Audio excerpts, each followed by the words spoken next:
And Catholic faithful across the globe have entered a solemn period of mourning following the death of Pope Francis. The pontiff was laid to rest yesterday in Rome in a ceremony that, while deeply reverent, departed from centuries of tradition, much like his papacy. And as the conclave prepares to begin after the 5th of May, some Kenyan Catholics are hoping for an African pope, or at least a pope who will follow in Pope Francis' footsteps.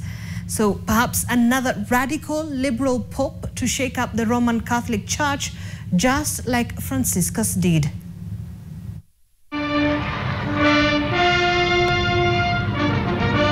Pope Francis passed away on Easter Monday.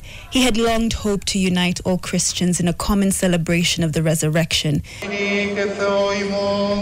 And in a sense, his passing brought people together, sparking prayer and reflection across denominations. In Kenya, where 10 million people profess the Catholic faith, the 9 days of mourning began with a special mass. Globally, Pope Francis led over 1.4 billion Catholics with a message rooted in peace and forgiveness. In Africa, where there are nearly 300 million Catholic faithful, his influence was especially felt.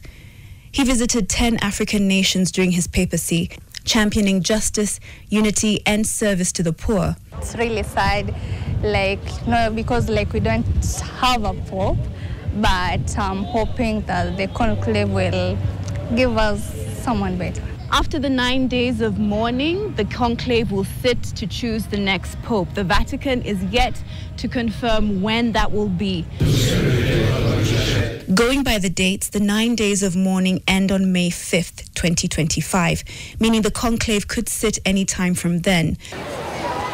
So eyes around the world will once again turn to the Vatican as the world waits for the iconic white smoke. There is growing hope, especially among African Catholics, that the next pope may reflect the Church's growing diversity. Speaking to Catholic faithful, there are those who yearn for a pope from Africa, even though in reality the odds are stacked up against them. Black, preferably from Africa, it will be so good. For a long time we've been ruled by the whitish or white people. I guess it will bring a good impact. Also, Africans will be up there, if you understand what I mean. Natarajia tupate pope mzuri na wewe Mwafrika. Sisi pia kama Afrika tuwe tuko na pia na viongozi huko juu. Sio kila wakati tu ni wazungu. There are 3 cardinals from Africa who have been marked as possible successors. Peter Turkson from Ghana, Fridolin Besungu from the Democratic Republic of Congo, and Robert Sarah from Guinea. While anything's possible, there are those who would be happy with whomever the conclave chooses. My expectation is whoever God will give us the white smoke, that is the leader that is going to take us. They want a pope who will follow in the footsteps of Franciscus and keep the church doors open. There are those who feel that Pope Francis brought new hope, especially to the youth. He definitely did, because I know it's rare for people to see young people going to church, because most of them prefer doing other things and feel like maybe Mass is too long.